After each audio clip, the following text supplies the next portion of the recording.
ഇത് നമ്മൾ ഒരു ദിവസം, അതായത് തലേ ദിവസം രാത്രിയിൽ ഞാൻ അരിഞ്ഞ് ഉപ്പ് പുരട്ടി വെച്ചിരുന്നതാണ്. അപ്പോൾ ഇത് പിറ്റേ ദിവസം രാത്രി ഒരു ദിവസം ഫുള്ളിരുന്നു. അപ്പോൾ ഇതിനകത്ത് നിന്ന് അത്യാവശ്യം വെള്ളം ഇറങ്ങിയിട്ടുണ്ട്. അപ്പോൾ നമ്മൾ അച്ചാറിടാൻ പോകുന്നതിന് മുമ്പ് ഈ വെള്ളം ഒന്ന് ഊറ്റിയെടുത്ത് മാറ്റി വെക്കണം. എന്നിട്ട് നമ്മൾ മാങ്ങയ്ക്ക് ചാറിന് ആവശ്യത്തിന് വെള്ളം ഒഴിച്ചു കൊടുക്കും. ഈ വെള്ളം കൂടെ ഒഴിച്ചു കൊടുക്കാം.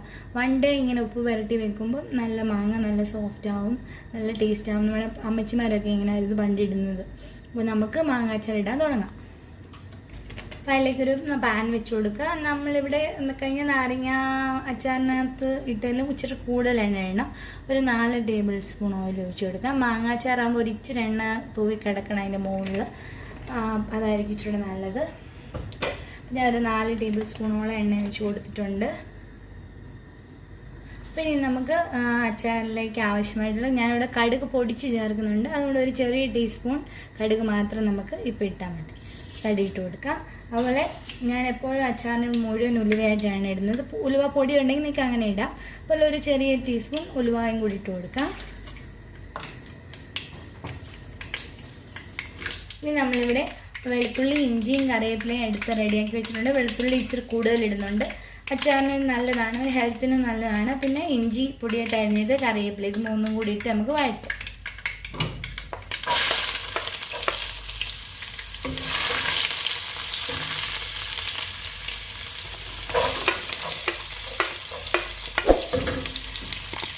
മാങ്ങ നമുക്ക് 1 കിലോ മേലിലുണ്ട്. ഒരു 1.25 കിലോളം മാങ്ങ ഉണ്ട് പൊടിയായിട്ട് അരിഞ്ഞത്.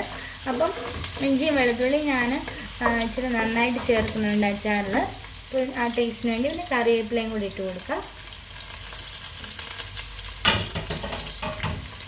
ഇനി ഇത് നന്നായിട്ട് മൂത്ത് ഇതിൻ്റെ പച്ചക്കുത്തൊക്കെ പോയി നല്ലതായിട്ട് മൂത്ത് വന്നിട്ട് നമുക്ക് നോക്കാം. അപ്പോഴത്തേക്കും നമുക്കൊരു 2 ടേബിൾ സ്പൂൺ കടുക് ചതച്ച് റെഡിയാക്കി വെക്കാം. ഞാനിവിടെ മിക്സിയിൽ നമ്മുടെ മാങ്ങാച്ചാറിനകത്ത് ഇടാനായിട്ട് ഇങ്ങനെ 2 ടേബിൾ സ്പൂൺ കടുക് ചതച്ച് വെച്ചിട്ടുണ്ട്. ഇത് നമുക്ക് മാങ്ങാച്ചാറിൽ ചേർക്കാനാണ്. ഇങ്ങനെ ഒന്ന് ചേർത്ത് നോക്കും, നല്ല ടേസ്റ്റ് ആയിരിക്കും.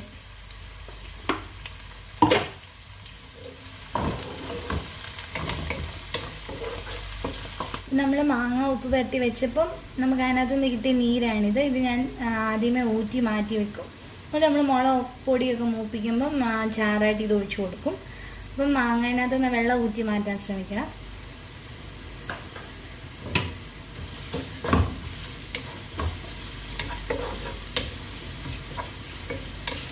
ഒരുപാട് നാൾ സൂക്ഷിച്ച് വെക്കാൻ ആ കടുമാങ്ങ അങ്ങനെയുണ്ടെങ്കിൽ കൂടുതലും നല്ലെണ്ണയിൽ ഉണ്ടാക്കുന്നതായിരിക്കും കൂടുതൽ ടേസ്റ്റ്. ഇല്ലാണെങ്കിൽ സൺഫ്ലവർ ഓയിലാണ് ഉണ്ടാക്കാം, കുഴപ്പമൊന്നുമില്ല. അപ്പോൾ ഇഞ്ചിയും വെളുത്തുള്ളിയും കറിവേപ്പിലയും എല്ലാം നന്നായിട്ട് മൂത്ത് റെഡി ആയിട്ടുണ്ട്. ഇനി ഇതിലേക്ക് നമുക്ക് 1 ടീസ്പൂൺ മഞ്ഞൾപ്പൊടി ഇട്ട് കൊടുക്കാം. ഈ ഒരു ചെറിയ സ്പൂണിന് 1 സ്പൂൺ മഞ്ഞൾപ്പൊടി ഇട്ട് കൊടുക്കാം. അതിൻ്റെ പച്ചമണമൊക്കെ പോകുന്നതിന് വരെ ഒന്ന് ഇളക്കി നോക്കിക്കുക. ഇനി ഇതിലേക്ക് നമുക്ക് 3 ടേബിൾ സ്പൂൺ, ഞാൻ എപ്പോഴും എടുക്കുന്നത് നമ്മുടെ ഈ സ്റ്റീൽ സ്പൂണിന് 3 ടേബിൾ സ്പൂൺ ഇതുപോലെ നിറച്ച് മുളക് പൊടി ഇട്ട് കൊടുക്കുക. തീ ഏറ്റവും ലോ ഫ്ലെയിമിൽ വെക്കുക. ഈ ടൈമിൽ 3 ടേബിൾ സ്പൂൺ മുളക് പൊടി. നമ്മുടെ മാങ്ങ ഇച്ചിരി ഏറെ ഉള്ളതുകൊണ്ട്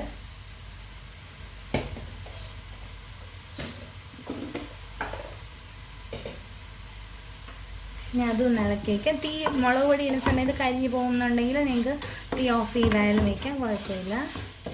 ഇനി ഇതിലേക്ക് നമുക്ക് നമ്മൾ നാരങ്ങാച്ചെണ്ണ ഇടുന്നതിൽ ഇച്ചിരി കൂടുതൽ കായപ്പൊടി, ഇതിനൊരു 1/2 ടേബിൾ സ്പൂണോളം കായപ്പൊടി ഇട്ട് കൊടുക്കാം. ഇനി നമുക്ക് 1 ടേബിൾ സ്പൂൺ പഞ്ചസാര ഇട്ട് കൊടുക്കണം. നമ്മുടെ ആ മാങ്ങയ്ക്ക് അത്യാവശ്യം നല്ല പുളിയുണ്ട്. അപ്പോൾ ആ പുളി പിന്നെ നമ്മൾ വിനീഗർ ഒഴിക്കുമ്പോൾ അതൊക്കെ കൊണ്ട് ബാലൻസ് ചെയ്യാനായിട്ട് 1 ടേബിൾ സ്പൂൺ മധുരം, നമ്മൾ 1 ടേബിൾ സ്പൂൺ ഷുഗർ ഇട്ട് കൊടുത്തു. നന്നായിട്ട് മിക്സ് ചെയ്യുക. ഇനി ഇതിലേക്ക് നമ്മൾ കോരി മാറ്റി നമ്മൾ ഊറ്റിയെടുത്ത് വെച്ചിരിക്കുന്ന ആ ചാറ് ഒഴിച്ചു കൊടുക്കാം.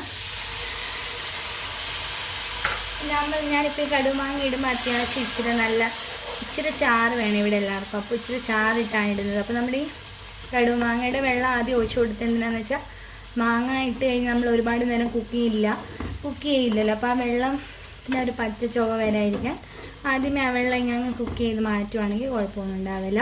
ഉപ്പിട്ട് തിരുമ്മി വെച്ചതുകൊണ്ട് മാങ്ങയ്ക്ക് അച്ചാറിന് ആവശ്യമായിട്ടുള്ള ഉപ്പ് അതിലുണ്ട്. വേണമെങ്കിൽ മാത്രം ഇട്ട് കൊടുത്താൽ മതി. ഇനി ഇതിലേക്ക് നമുക്ക് നമ്മുടെ അച്ചാറിന് ഇച്ചിരി ഗ്രേവി വേണമെങ്കിൽ ചൂടുവെള്ളം ഒഴിച്ച് കൊടുക്കണം. അപ്പം ഞാനൊരു 1/2 ഗ്ലാസ് വെള്ളം ചൂടുവെള്ളം ഒഴിച്ച് കൊടുക്കുകയാണ്. ഇച്ചിരി ഒരു ചാറ് വേണം അച്ചാറിനിവിടെ. അപ്പം നിങ്ങൾക്ക് ചാറ് വേണ്ടാന്നുണ്ടെങ്കിൽ നിങ്ങൾക്ക് ഇപ്പോൾ ഈ പെരണ്ടിരിക്കുമ്പോൾ തന്നെ മാങ്ങായിട്ട് ഇളക്കിയെടുക്കാം. ഇനി നന്നായിട്ട് ഇളക്കിയിട്ട് ആ വെള്ളം നന്നായിട്ട് ഇട്ടാവട്ടെ.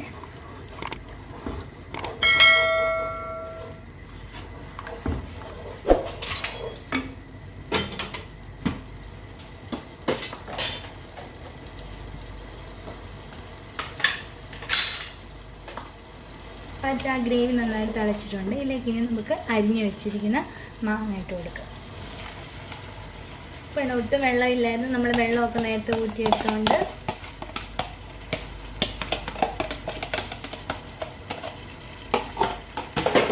മാങ്ങ ഇട്ടു. ഇനിയിപ്പം തിളയ്ക്കാൻ പാടില്ല. അപ്പോൾ തീ ഏറ്റവും ലോ ഫ്ലെയിമിൽ വെക്കുക. നന്നായിട്ട് ഇളക്കി കൊടുക്കുക. ഗ്രേവി നന്നായിട്ട് ആ മാങ്ങ അങ്ങോട്ട് പിടിക്കട്ടെ. ഇപ്പം അത്യാവശ്യം ഒരു ചാറൊക്കെ ഉണ്ട്.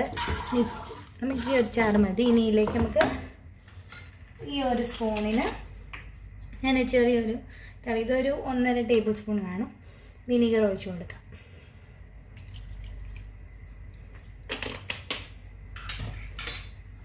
അത്യാവശ്യം മാങ്ങയ്ക്ക് പുളിയുള്ളതുകൊണ്ട് വിനീഗർ അത്രയും മതി. നന്നായിട്ട് മിക്സ് ചെയ്യുക.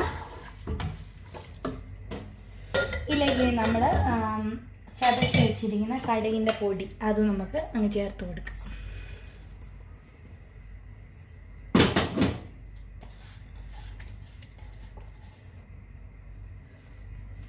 അതുകൊണ്ട് ചേർത്ത് കൊടുത്തിട്ട് നന്നായിട്ട് അങ്ങ് മിക്സ് ചെയ്യുക.